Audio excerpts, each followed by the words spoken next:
Hey everyone, this is Damiani here with the latest episode of Zelda Talk, and today I have two very special guests with me.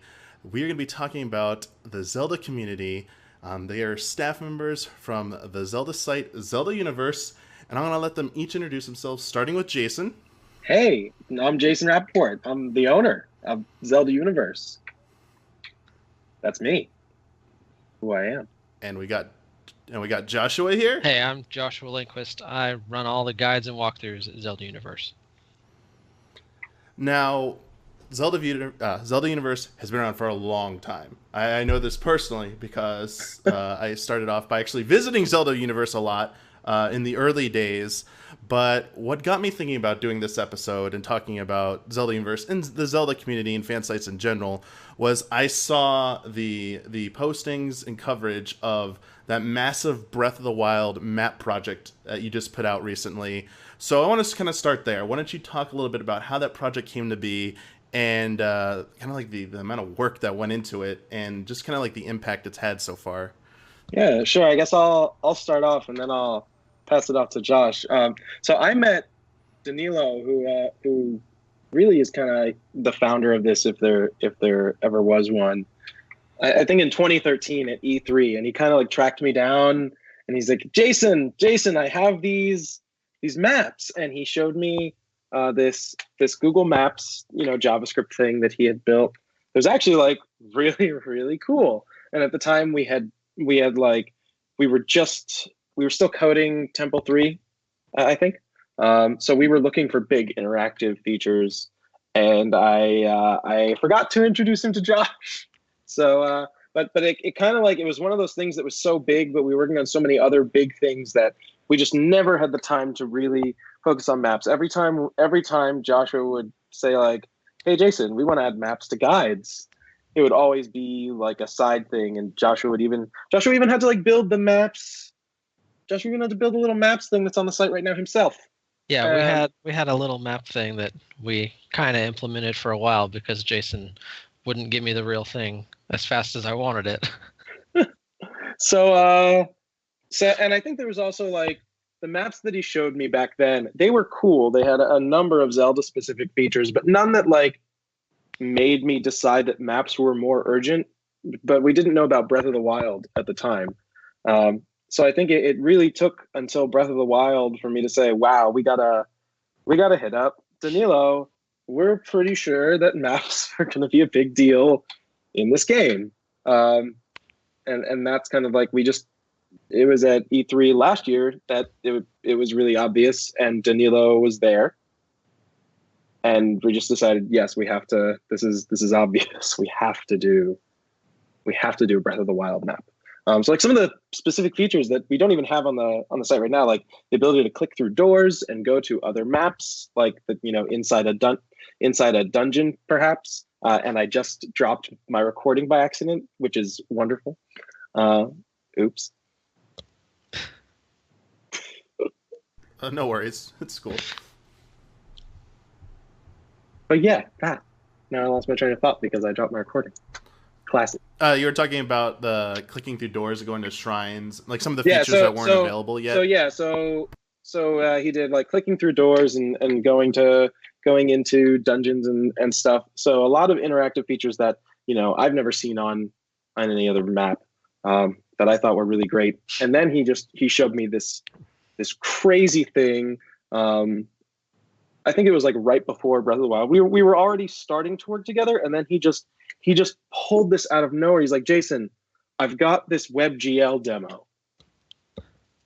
And he showed me the inside of the Temple of Time No, running Hyrule Castle. Hyrule Castle, sorry. In Hyrule the Wind Castle Waker. in the Wind Waker. Right. That's not the Temple of Time. Yeah, and it's and you just pan around 360. It looks like just from the game. It's amazing. It's really cool. So we thought if we start ripping 3D models from Breath of the Wild, we can eventually have some kind of street view for Breath of the Wild, or at least a 3D tilt. So like those are the kind of things that we've just immediately been working on kind of behind the scenes, and those are the things that really drove us to want to make this. Yeah, I honestly have not seen anything on this scope or scale from the Zelda community in regards to the maps. That's why I found it kind of like surprising and shocking in a good way to see that happening. And Breath of the Wild is a game that really, really needs something like this. So my question now is, and this is get a little into when you both first started working at Zelda Universe, kind of your origins. When you first started working at Zelda Universe, did you ever imagine it would come to this, that this is where things were going to go, to something of this scale, and also, you know, where the Zelda series is kind of headed? So both the project and where Zelda is now, and just kind of talk about how you kind of like got into Zelda Universe, or your origins with it. Well, I guess I'll start on this one. I mean, I officially came on board at Zelda Universe in 2012, and shortly after, Jason gave me a pretty long vision of the things that he wanted to do. And at that point, you know, I had already known both of you guys for several years, from the early 2000s, and I mean, we had already talked about features for the new Zelda universe, or features about wanting to put maps on guides. And like he said, we had talked about Danilo being 5 years before he had already started this. But I don't think, even at E3, I don't think it had really clicked yet just how big Breath of the Wild was going to be. You know, we did a lot of planning for the maps and for everything else. And when the game actually came out, we realized that we had underestimated the scope of the game, and that this I think world, everyone's having that. I'm sorry, everyone's having that freak out right now. right. They're having that, like, we've known since we've like kind of been digging through, but you know, I think it was the 900 Korok seeds is what really tipped it for everyone else is now getting it. Like, we were getting it. I mean, I think I've put almost 20 hours in the game, and I don't think I've found 60 Koroks yet. And to think that there's 900, I don't know how you would ever find them all without a map, or without some kind of guide showing you where they all are. And I mean, so no, I don't think we ever saw it being this kind of scale. I mean, you know, we saw the maps from Skyward Sword and A Link to the Past that Danilo had made years ago, and thought they were incredible and that we really needed these features. But those maps, they pale in comparison to the scope of Breath of the Wild. This is like kind of where we've wanted it to go since 2013. You know, when we were working on Temple 3, a lot of people thought we were making this new layout. And for those who don't follow Zelda Universe closely, our layout we call Temple, and this was the third version. We tended to release like a new version every 2 or 3 years or something. Just we don't refresh our layout very often. So when we do, we try to make it meaningful. We try to make like improvements that help people find things that we think are important. So for Temple 3, we specifically focused outwardly, at least, on our community and our guides and our news. And we separated a lot of stuff into Zelda Wiki. So what people didn't really notice was that separation of Zelda Universe and Zelda Wiki that we made there, and where we started like triaging content that, you know, was duplicate from Zelda Wiki, was really on purpose to make us this kind of like almost like the conglomerate of Zelda. Like Zelda, we're Zelda blank. So like we have Zelda Universe, which is the community end, and then we had Zelda Wiki, which was the information end. And you know, Zelda maps, like if you look at Zelda Universe as kind of like almost like a company in that context, I think it's like you can kind of see how Zelda maps just kind of fits there. And it wasn't so much that like I couldn't have foreseen it. It was that like we almost explicitly planned to eventually expand this way if that ever like came up. Like sites like Zelda Dungeon, they want to expand outward into, you know, covering all of Nintendo. But we don't. We just want to do more Zelda stuff. So that's why. Yeah. For us, for me, it's like I'm not surprised at all. It's like the perfect thing to have pop up. So like I think it's exactly like what I would have wanted, and I'm really happy that it was our team.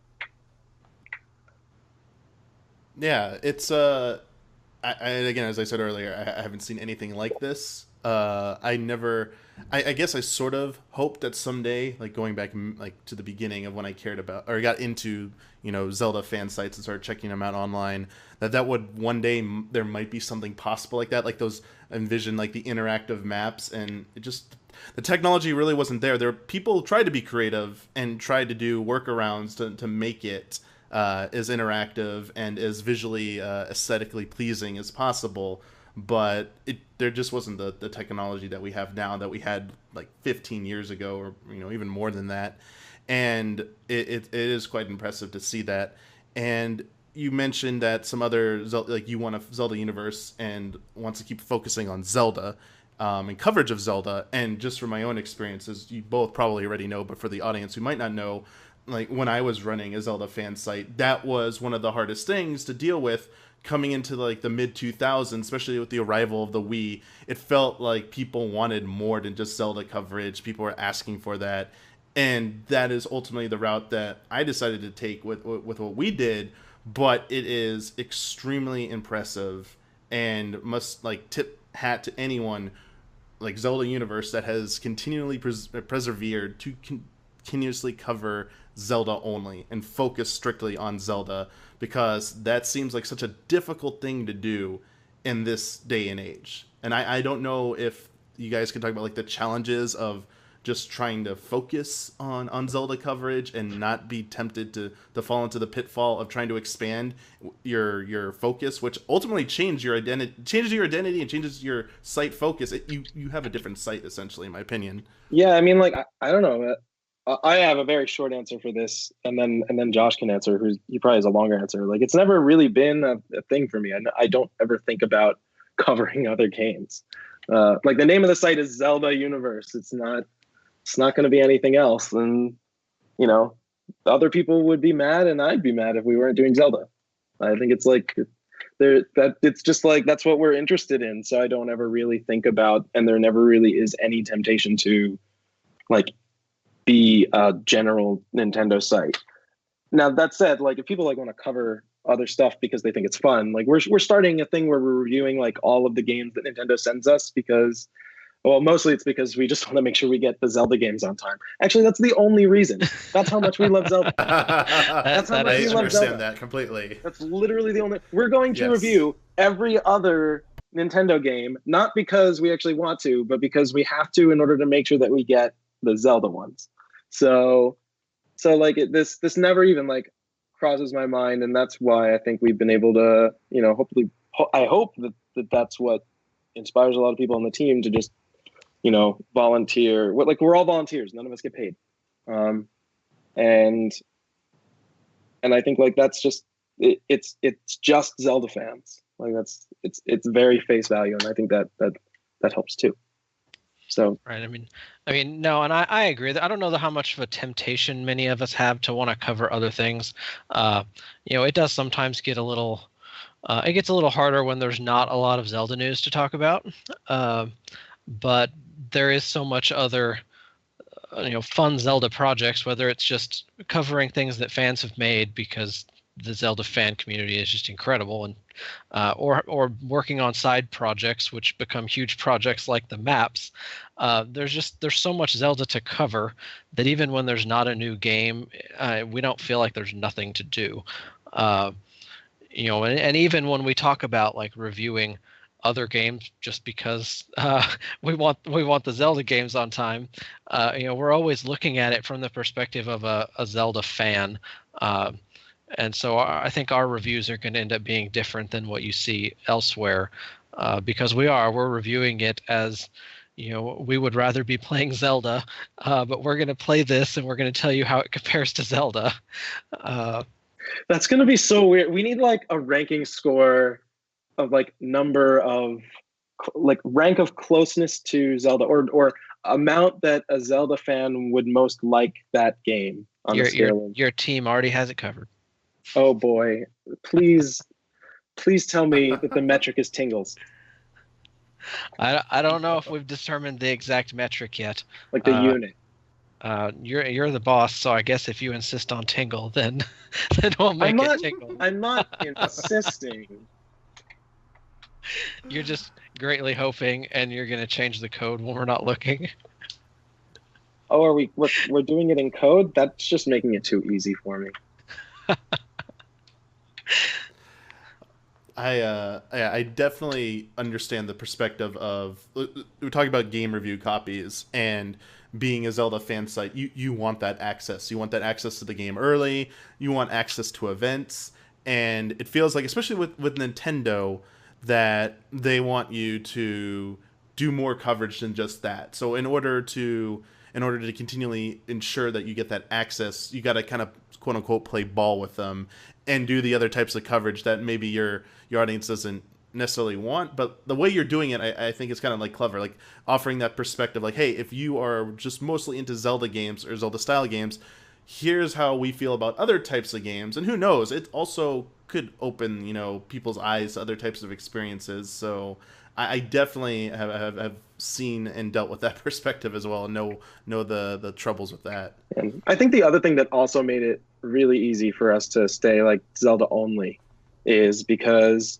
we know that we only have an incredibly small fraction of Zelda fans. Like, we have the most hardcore Zelda fans out there, and then there's like, gosh, we can't even have even 1/10 of all the fans out there. There are like millions and millions and millions. There's like one in every room, and they're not always on Zelda Universe. So where are they? And so we try and find out what they like, and maybe they like other aspects of Zelda that we didn't see before, and that not only makes us appreciate Zelda more, and it leads us to new products and cool shit that we haven't done. Oops, sorry, explicit language. That's okay. S word's cool. S word's cool. Great. So they lead us to cool shit that we haven't done before, and yeah, that's about it. So I kind of want to touch upon this later, but I think you're leaning towards a good point, and maybe we can just jump into it now before diving back into some more history related stuff. The challenges of remaining a Zelda fan site in today's environment. The fact you were starting to allude to, what are other Zelda fans interested in? Where are they going to consume their Zelda media and Zelda news? What have been some of the kind of the challenges you've had to tackle in dealing with that? I guess I'm trying to say, I won't beat around the bush, that I feel like some fans, especially newer fans, tend to maybe not gravitate towards the old fan site model and kind of gravitate towards social media like Facebook, Twitter, or other avenues to consume their Zelda news and media. Yeah, just talk about the challenges of trying to like recapture that audience and any like issues like that you've had to deal with in the last year or so. I mean, I personally think we've done a pretty solid job of expanding into those things. We've got a team of people that manage social media. I mean, we're pretty big. I think we're the biggest Zelda on Twitter. We're pretty large on Facebook, and we just recently went to Instagram, and we launched a Discord just in the last month. And so, I mean, we're continually looking at all of those things and how we can expand. And we even bring in like the old fan site model focused on the forums, and our forum team has been pretty involved in how do we get people on social media onto the forums or vice versa. Because you're right, the younger fans are a lot more likely to talk to us on Facebook than they are on the site directly.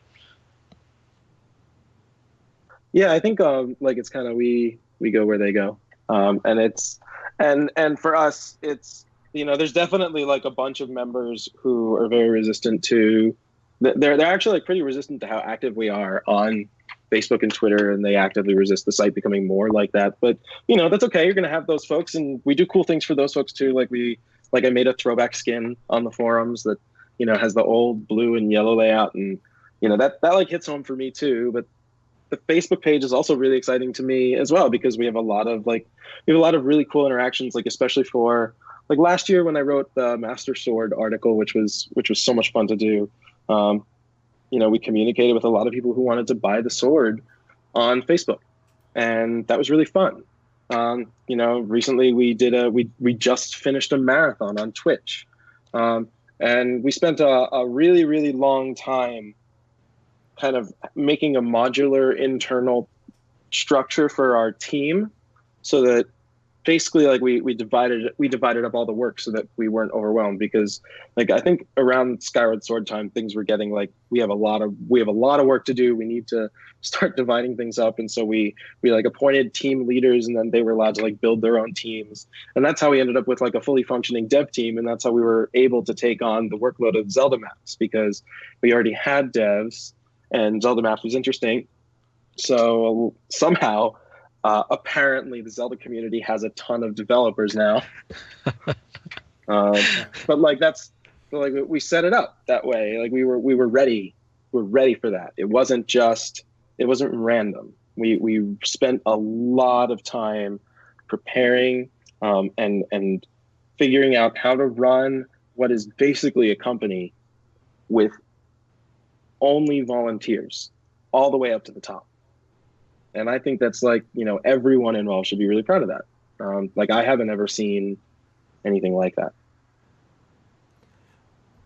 Yeah, I do want to give shout outs, not just to your staff and team, but to pretty much anyone who's worked on a Zelda fan site since, over the past probably like 20 years that they've been around. I think virtually almost everyone involved doesn't do it for any kind of money.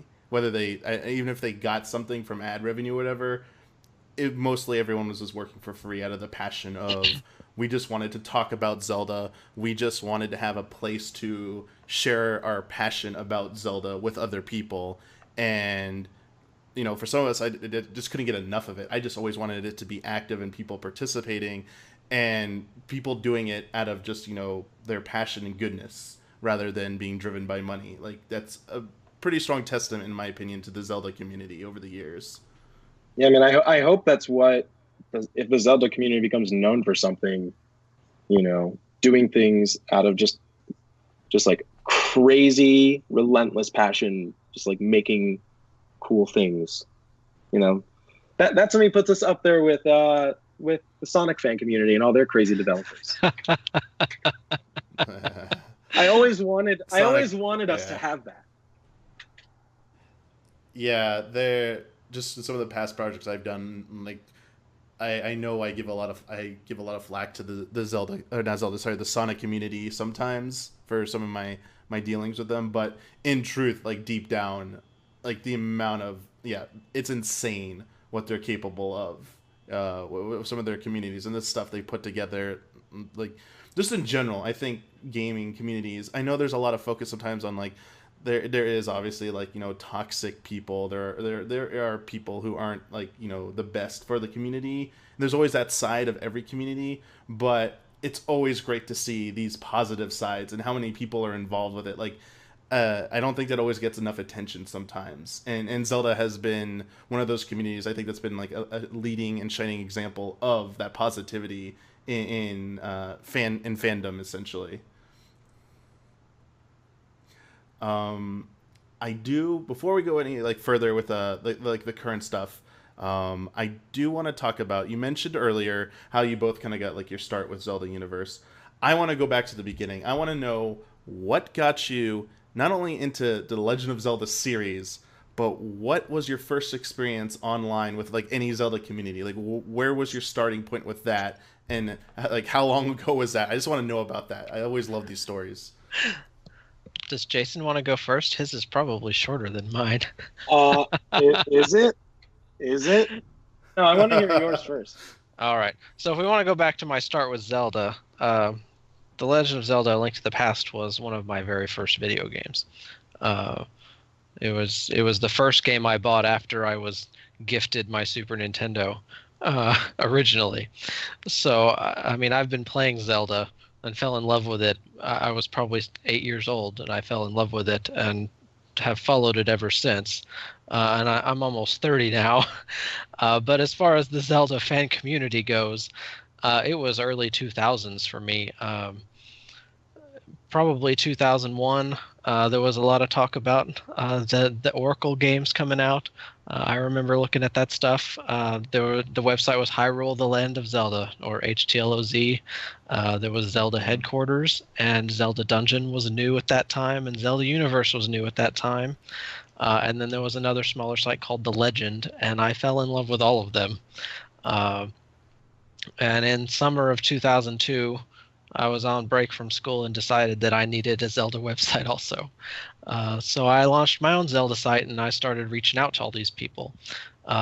Like one of our operations managers, Shona, and Mossies at Zelda Dungeon. They were the first people I ever spoke to in the Zelda community, and I still know them now, 15 years later. And so, I mean, I ran my own site just on my own, being friends with everybody, and joined up with Zelda Wiki in 2006 or 7 with Jason. And I just kept going until 2012 finally said it was time to join the team at Zelda Universe and help make one site something greater. But so, I mean, I came from early on, not quite 20 years ago. I think you're right. Some of the oldest sites are 20 years old now. But about 5 years later, I just fell in love with the whole community, and I never left. Okay, you were right. Yours is longer. But did you know that I got my start in the Sonic fan community? I did. It's true. I did know that, actually. It's true. Oh yeah. So when I was just a wee laddie, in 7th grade, I had gotten I won in a Bloomingdale's contest. No lie, I won a very first T-Mobile Sidekick with a year of free service. And as a 7th grader whose parents were definitely not getting him a phone, this was awesome. This was amazing, and it looked like a Game Boy. So this was it had a black and white screen, but it had aim, so it was amazing. So I would communicate with my friend Emilio Safi, who was a developer in Sweden, who now he did work for EA Dice, but now he's working at King, which is exactly what he would be doing right now, because he was making engines for Sonic fan games, and I was writing a stupid Sonic fanzine that I was selling to kids at summer camp. And he started making crazy engines that could do cool gravity effects with Sonic, and writing them in C from scratch. And we would just be texting all day I would just be in the cafeteria, in class, texting him on this thing that everyone thought was a Game Boy, making Sonic fan games, doing sprite work.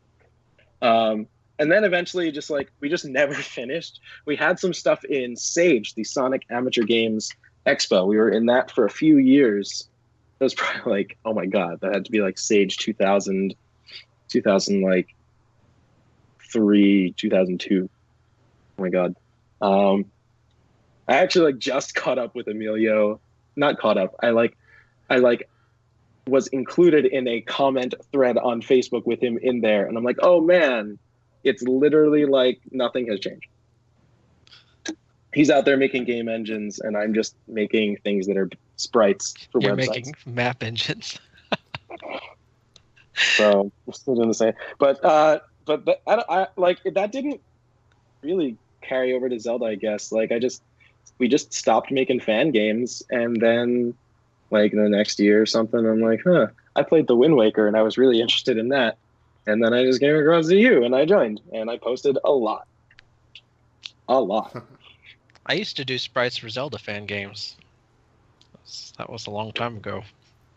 Whatever happened to Zelda Classic, which I've actually never played?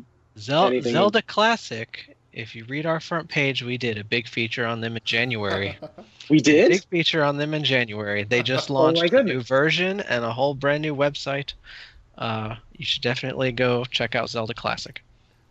I have to see this. This is the reaction shot.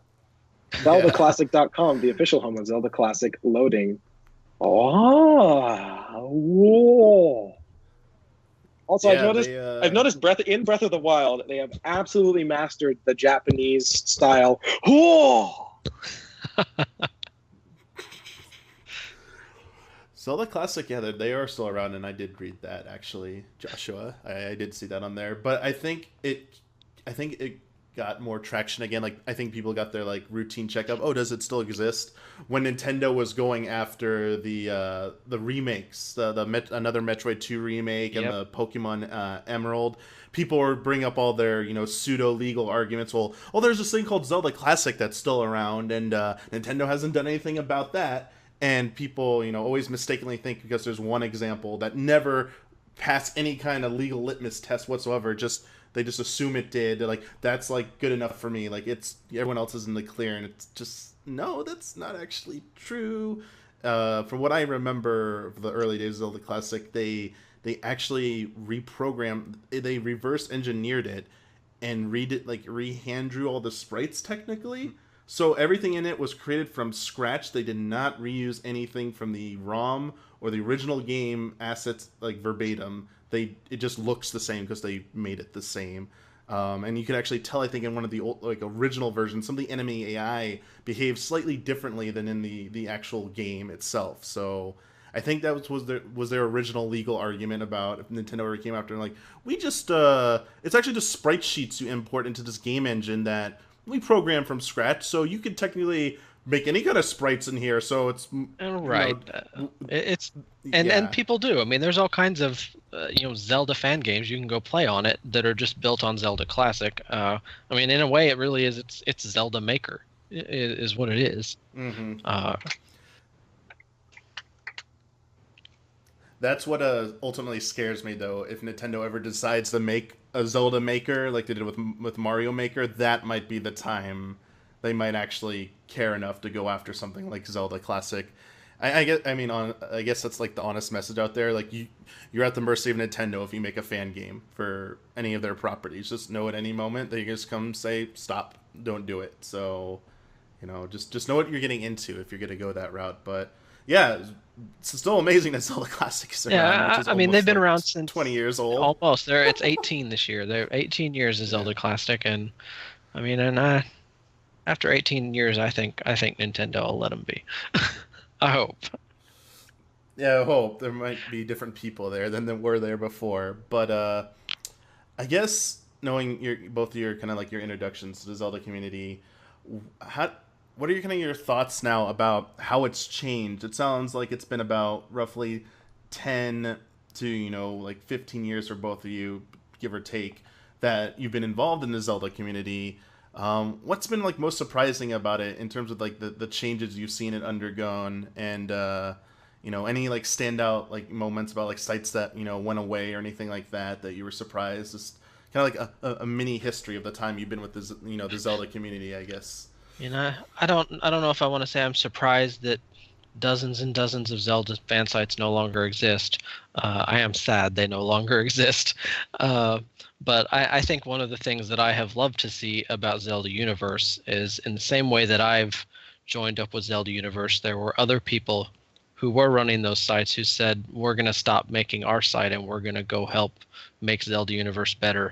And so now you have this collection of friends, and we've known each other for a decade and more in some cases, and we all just decided we wanted to be passionate and love Zelda together instead of doing it all by ourselves. I got my start with Zelda Universe like on the staff in that like end of 2004 writing walkthroughs. I wrote the guide for the Minish Cap, which I think we still use the text for, which made me decide that I never wanted to write a walkthrough again, which I then did for Spirit Tracks. Anyway, yeah. But anyway, I think it's changed in that I think we've all kind of grown up together. Has been the biggest change, and you look at how we ran things, back in the day, and it was a bunch of us all the way that the community even looks like all of us kind of growing up. Like we were all doing our own thing. Like, yeah, we can make our own fan sites, and then we just decided, no, why are we doing that? That happened with Zelda Wiki, and that's actually was like the basis for Zelda Wiki. I think Zelda Wiki was maybe one of the major forces behind that kind of mode of thinking. So that happened in 2005, after Lars, the original founder, had just sold Zelda Universe to Lee, the first of two website traders that would own Zelda Universe for the next 2 years. And because I didn't actually like purchase it from them until late 2007. And I think there was the Zelda community for a little while was like owned by these traders that just kind of did whatever. And then we've had this really big effort. And I think like another thing is like one of the weird ways that we get to talk about the ways the community has changed is we purposefully tried to make a lot of these changes, and some of them be only about Zelda and care only about Zelda, and have people that only care about Zelda, but also have people that are like highly skilled and make cool products around Zelda. Like something that like we had to work really hard to make that change in the community that was not originally like that. We had to start projects that brought those kind of people in. We had to have like we realized like we needed to have a whole like team structure. So we basically like built that from scratch in order to support like a community of people who build stuff. And that it literally took us like 10 years. Crazy. I want to touch real quick, Josh. You mentioned now it actually you're not surprised. You said you were sad that there are fewer and fewer smaller sites. From my own personal experience, I felt like if people always seemed really excited and energetic at the beginning of one of these fan site projects to launch a new site, and that's all great and wonderful. But too many times I would see people who would get to the launch part, and then it's, hey, you got to continuously make content. Whether back in the day it was like strictly written stuff or artwork based, to today it's like you need video content, you need guides, you need someone on social media. When people start to see how much work is actually involved, I think that's sort of when the sad reality sets in, and some people just don't have that time and energy to do it. So I don't know if you feel the same about that. That's just something I observed over like my time, with the Zelda community and being a part of running a Zelda fan site was just, there were sometimes I could tell they didn't know what they were getting into. And I think that's oh, sorry, I'll let Josh go. I think that's very true. I think it's also important to realize that when the community was starting, like if we say 1997 is really when the oldest remaining website was opened, there were only 4 Zelda games in 1997. And so there's just a lot more to cover now. And even by 2006, the series had grown significantly, and there was a lot more that you had to maintain. If you were going to write walkthroughs for every game, doing it by yourself became unreasonable. And that's even more true now, 10 years after the Wii, and we're seeing a game like Breath of the Wild. I mean, to do that by yourself would be nuts. And so yeah, I mean, I'm sad that they're gone, but it makes sense what happened. And we're seeing more people, instead of making a website, they're making a YouTube channel. And so some of that's just a change in the times that, back in the early 2000s, it was easy to pick up GeoCities and make yourself a website. And today it's easy to pick up YouTube or Facebook even and just make yourself a fan page. And I think more people are doing that. And that's something maybe is easier to maintain than trying to run a whole website that covers everything. And I think for everyone else, we also try to make it like really easy to get involved in community projects that are new. And that's another reason why I think Zelda Maps was able to happen, is we just like kind of let Joshua came to me one day. He's like, hey, Jason, I bought ZeldaMaps.com. It was available. That was really like it. Like he's like, I don't know if we're going to use it, but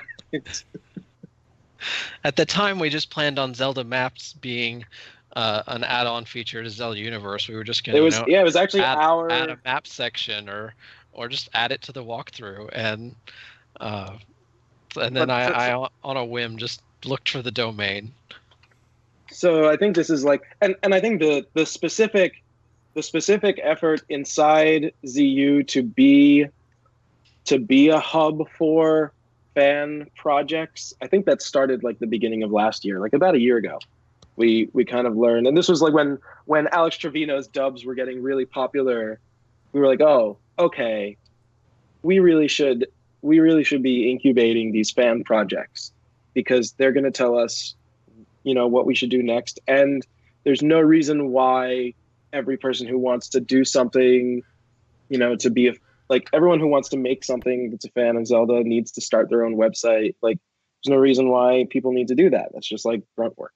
So, letting people focus on, I think, the ways they can express that they're a Zelda fan in the way that they have the time to do it, and that matches up with the kind of stuff they want to do, like skill wise. Like, that's kind of what we've been able to do, and that's just been running like a well-oiled machine. So, and I've been even stunned. Like the map stuff just formed completely organically. Like once it launched, like we made a decision to launch it, but then everyone just started accepting staff members and they ran with it, which I like. I've never seen us do that before. But Yeah, the maps. I think the success of how quickly the maps became a success like that caught us a little off guard. Uh, we were not completely prepared for the community to just embrace it and want to be involved. Within like the first 24 hours, it was just everybody just wanted to help, and we don't see that kind of passion about a new project very often. yeah, so we are trying to make it like kind of Zelda Universe be that kind of hub for all of the community projects, and hopefully like people just keep jumping on. And we eventually want to open source parts or all of Zelda maps too, so that more people can contribute. So I think like that's hopefully that'll just kind of take us to wherever like Zelda's going to go, because if Zelda's going to keep getting bigger, we're obviously going to need more people and more help. And I think that's been another reason why like I still feel like we're still working on guides and still making we still have just as many pages to make as we did in 2008. Yep. Because we also have to keep pace with the Zelda team, and they're now a lot bigger too. And they're making bigger games. I mean, they're making like the biggest game of all time. So clearly they are outpacing us. So fans got to keep up. Yeah. There's a lot of good points there, and the one about being a hub for community projects, I feel, and Joshua mentioned being in the earlier days of the fan sites, there weren't as many games, and I'm gonna merge these 2 points together in the fact that I've always personally felt, and I don't know if either of you agree, that the Zelda fans in the past did a lot of the legwork for carrying the series in the times where I would call them like the dead times between the long release schedules between the major releases, whether it was through fan art projects, just timeline discussion used to like carry the fandom for years Yes, between it did. releases. I was But, so like, it was all- happy when they finally just released, because I was always on the side of, look guys, this is a game. I'm like very practical about the Zelda series for someone who loves it so. Like I will just like ruin it for you, Cinema Sin style, because that's just how my brain works. And so I was always like, guys, there's no timeline. They're just loosely connected, like serial episodes of similar characters, a la Mario. And I still believe that that's the case, but they have to make a timeline, right? Yeah, I think, to be brutally honest, I think they saw the value in the interest from the community in the timeline, which I think kind of sparked them to. There's a cynicism in me says take advantage of it, but their public facing view was embracing it. Oh yeah, there's a timeline. Like here it is, and like we're gonna Well, the fact that they've talk about retconned it. We'll acknowledge it. and they Yeah. just retcon it. So Mm, all the I mean, once you do that, then it's like, okay, obviously this wasn't some super secret thing that like, Aonuma Miyamoto were sleeping with every night. sorry, do you have something to say, Joshua? Or No, we're good. okay. Yeah. Everything you know is a remember, lie. Yeah, it.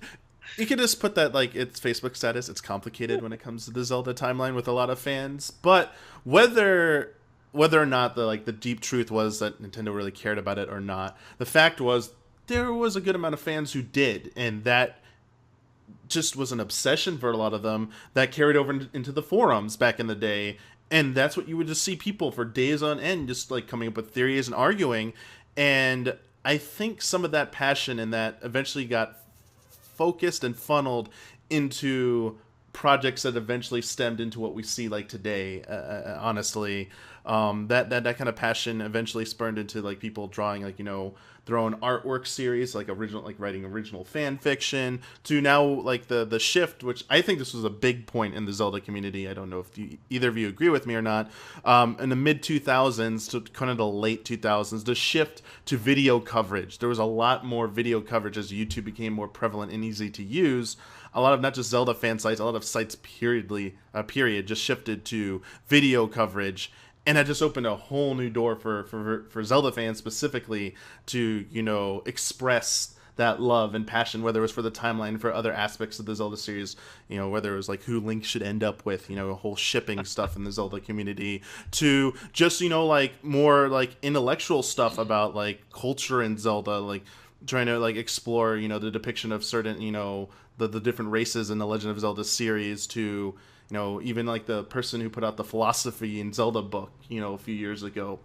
Just all that crazy stuff. Like, I think Zelda fans deserve just a little bit of credit for, helping out, in the times when there wasn't big Zelda news, because, and I think Zelda sites capitalizing on that and embracing that like Zelda Universe has done, and offering that opportunity and the easiness to get into that, I think is this a key ingredient to being successful. Yeah, and I think like also the team making Zelda are also Zelda fans, so I think like a few of them have used our sites.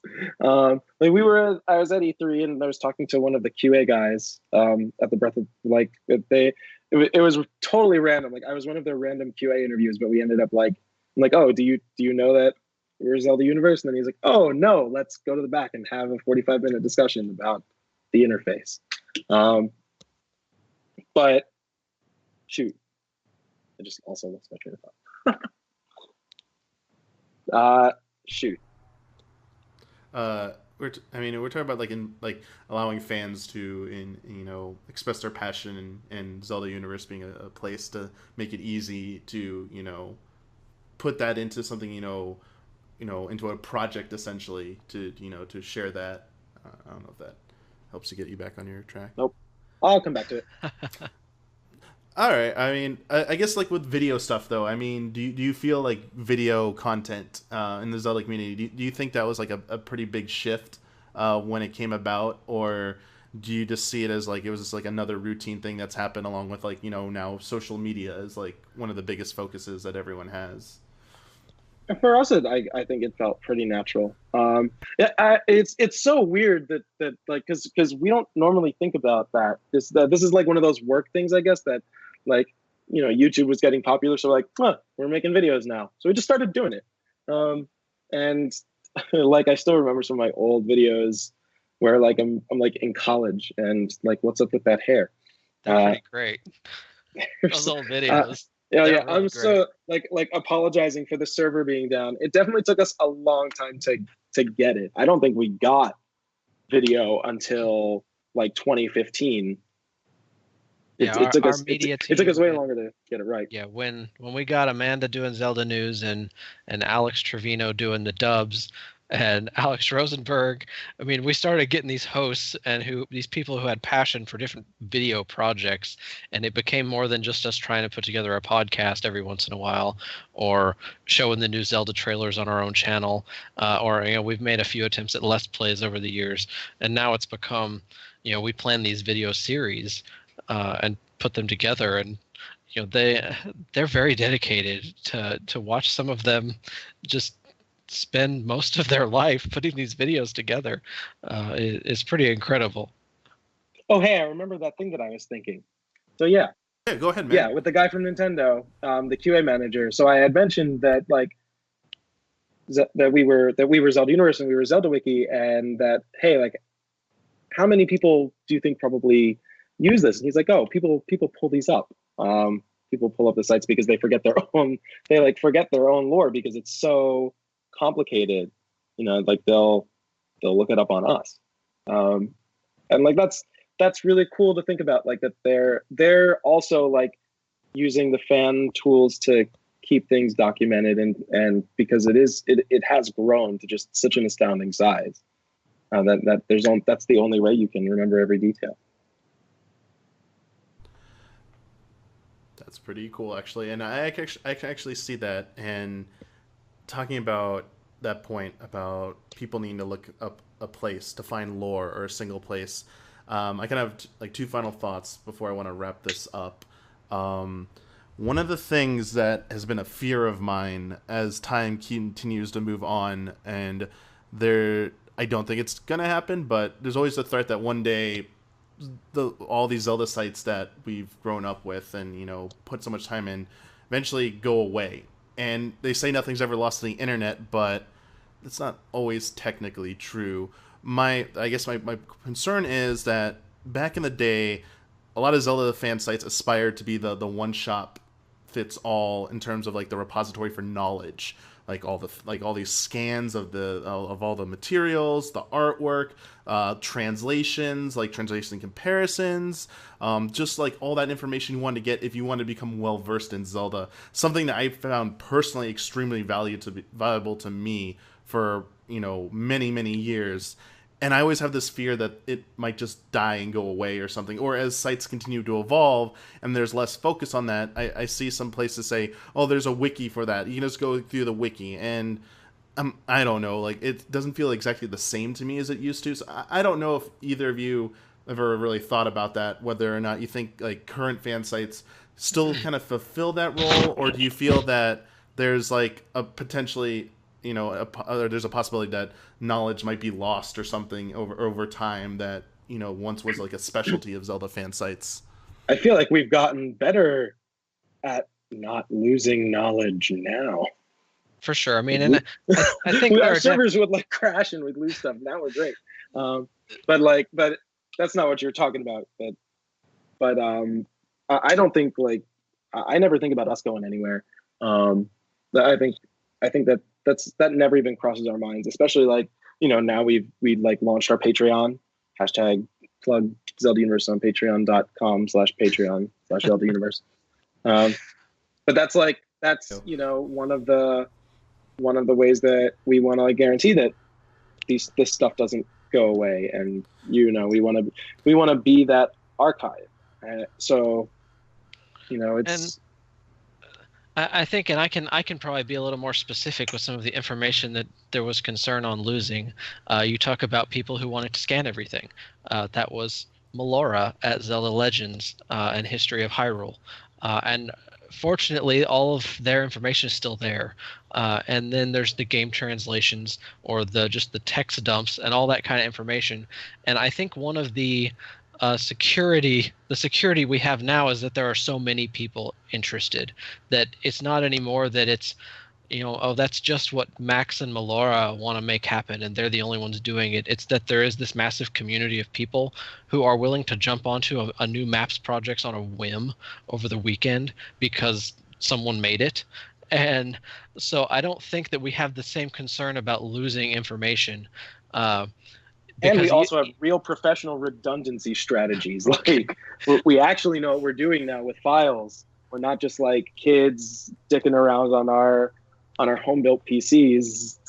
Like learning C++. Now it's like, oh, Sure. we know how to spin up a whole cluster and keep this stuff secure and up, and we've got copies and remote backups of everything, and we've got a Google Drive, and we've got backups of that also that are remote, and we try to keep this stuff. So our code is all on GitHub. I mean, from a technical standpoint, I think we're covered. And I think like that kind of information, like that's always been like my biggest worry about information losses. When the moment you say information loss to me, I like have PTSD flashbacks to like losing 8 months of server data, like of forum data or.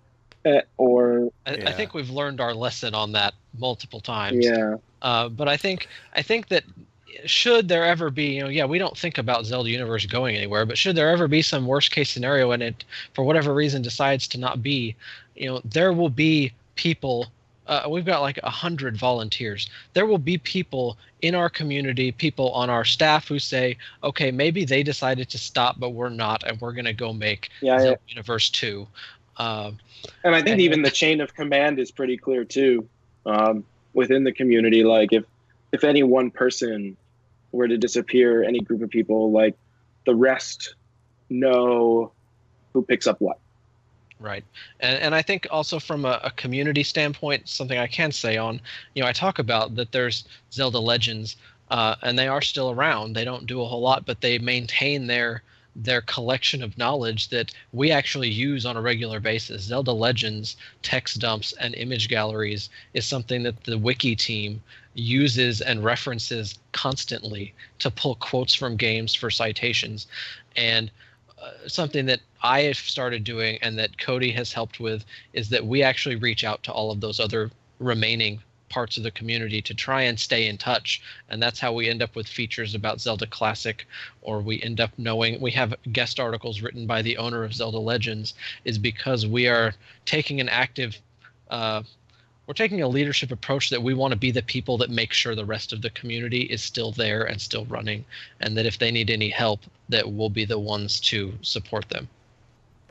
Yeah, I think like being the pillar of support for the community is, we kind of like look at that as our role in the community.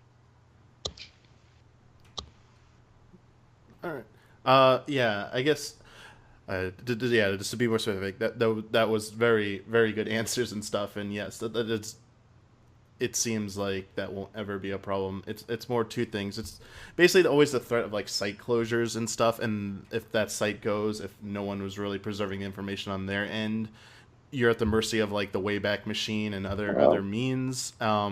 There was like times that like an old site, Miyamoto Shrine, has gone down, and key interviews were lost for a while because it was the only place that had them, and people would be like, you're sourcing something that doesn't exist anymore, and it would become problematic. And I want to get to like modern stuff. I know like it's great to have the redundancies and stuff, but it's not only just like data loss to like site failure or something like that, or server failure.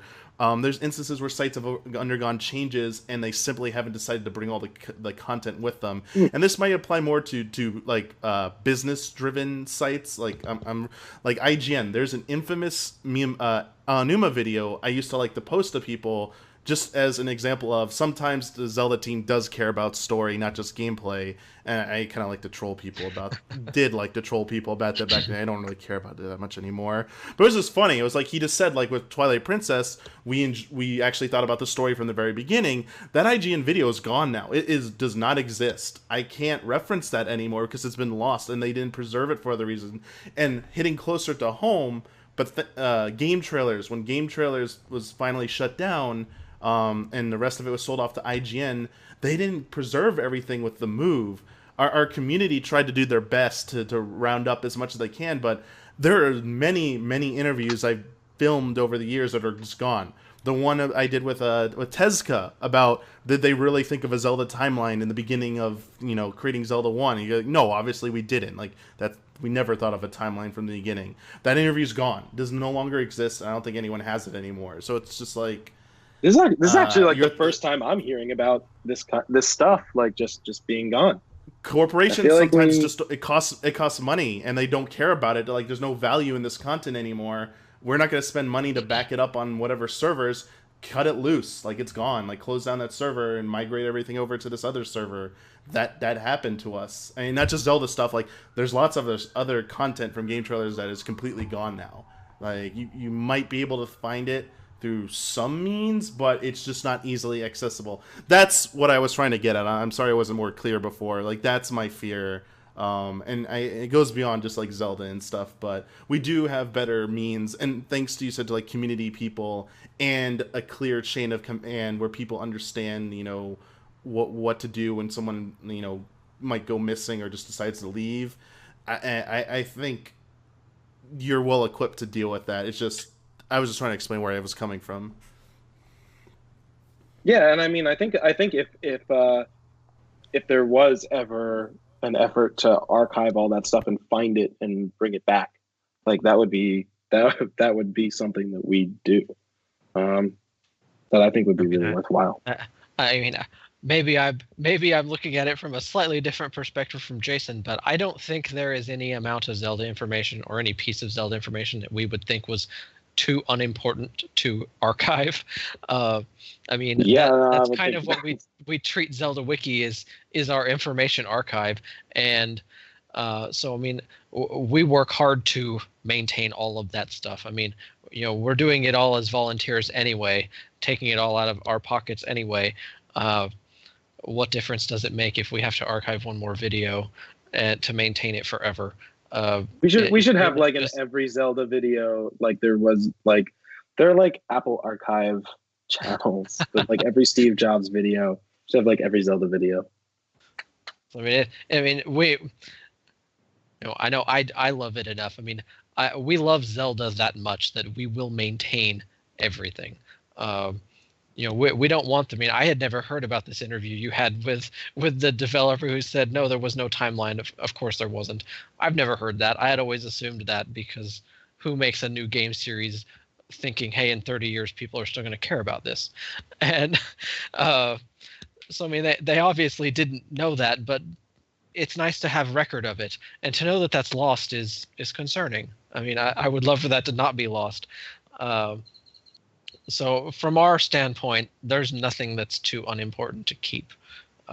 We want to maintain not only just the records of all the Zelda information, but the growth of our community over the years. And that's why it's important we have people who have been around all this time, and that we still go talk to them. I mean, there are people who aren't running Zelda websites anymore who used to, like yourself, Mike.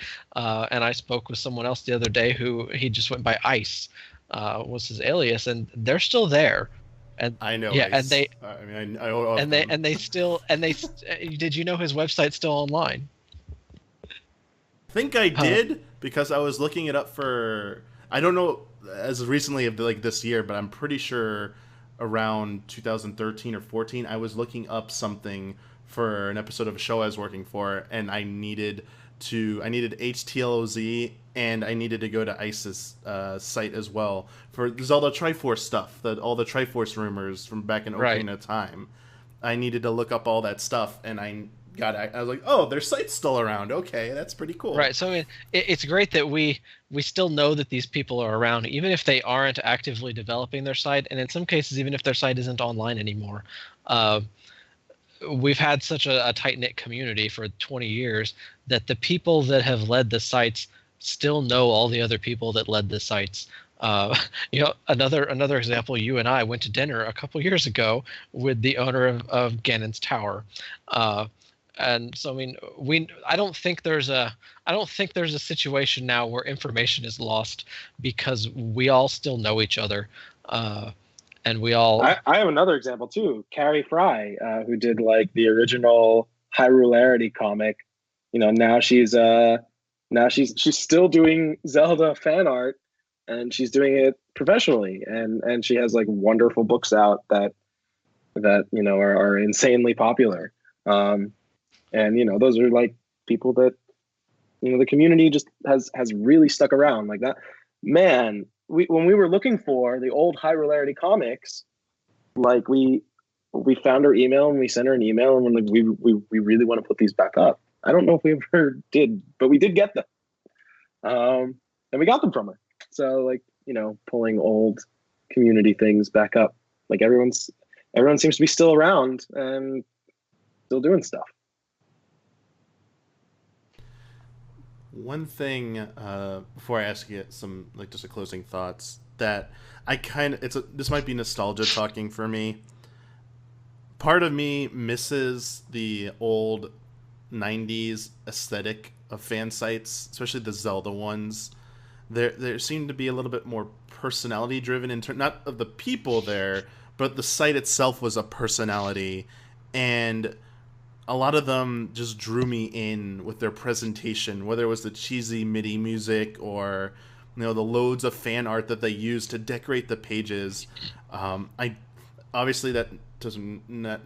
I don't think it necessarily has a place in website design nowadays. You could probably be more creative in how you implement it, but I kind of missed that a little bit. I was wondering, do either of you have any nostalgia for some of the older site designs or anything like that, or are you just the current site designs? Are you just like, these are just so good? Like, how could I have ever visited or been a part of a site that used to look or run like that? I get my old school computer aesthetic fix by Googling Vaporwave. That's about it. Google Vaporwave. You will not need then to see any more old school style computer graphics. I mean, I am certainly, I'm certainly nostalgic for it. I mean, there are some of them still around. I mean, North Castle is the oldest Legend of Zelda fan site, and they are still online, and they still pretty much look the way they've looked for 15 years, well, 20 years now. I mean, they've changed very little, and there is a lot of personality in that site. And I think you'll find that because of the amount of creativity that some of these people have, there are still other sites that are even newer that do adopt something that goes against what would be considered good web design now.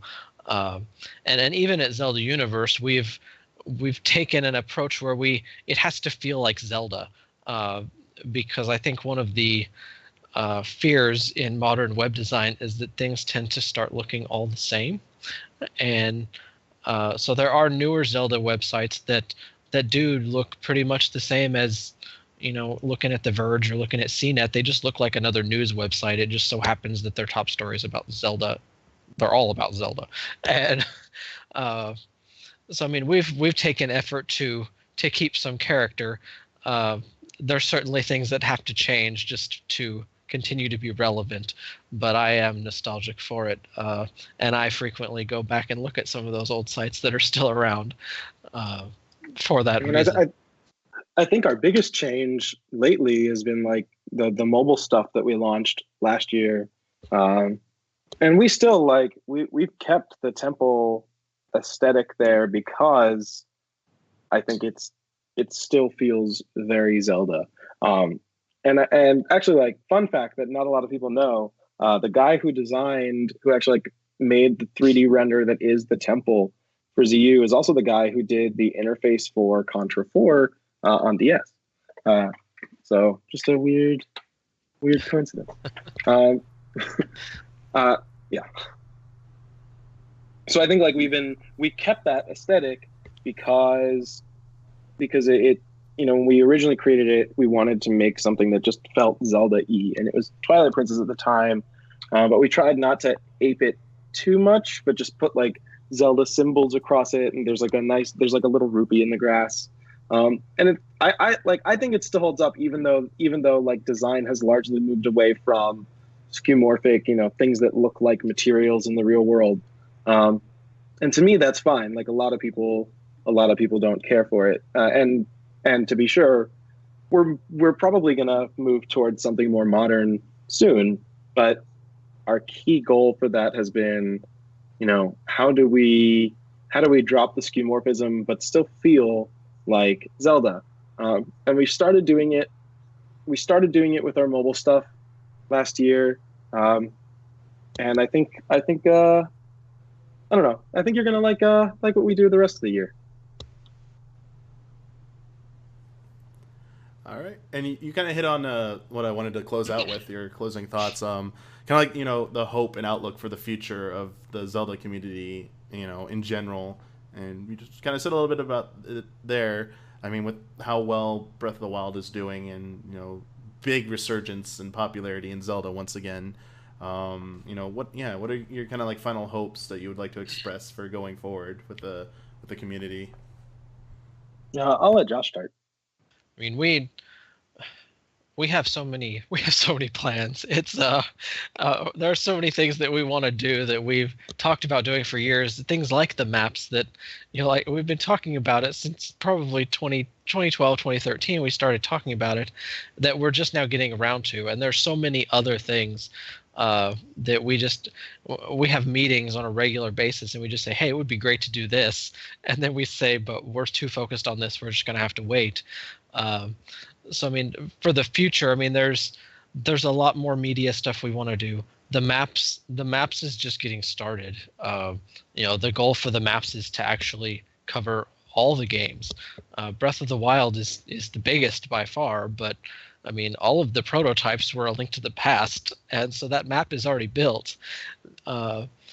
And then we've still got, I've got my hands full writing walkthroughs for several more years, and we're actually still really excited about that, even though a lot has moved toward video walkthroughs instead, or just changing the way that, it's not just a text document anymore, like on GameFAQs for years. We're actually making them more interactive and more fun to look at.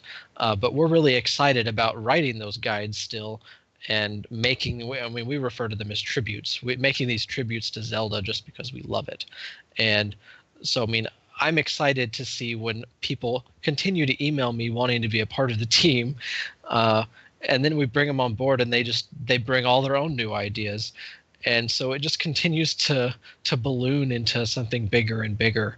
And that's what keeps me excited and keeps me interested, is that there's all of these people, I think I love Zelda the most, and then there's all these other people that are just like me. Yeah, I feel like even like I don't love Zelda half as much as most of the people that even work on Zelda Universe, which is just like astounding that we find those people. But for me, like there are so many things in the pipeline, and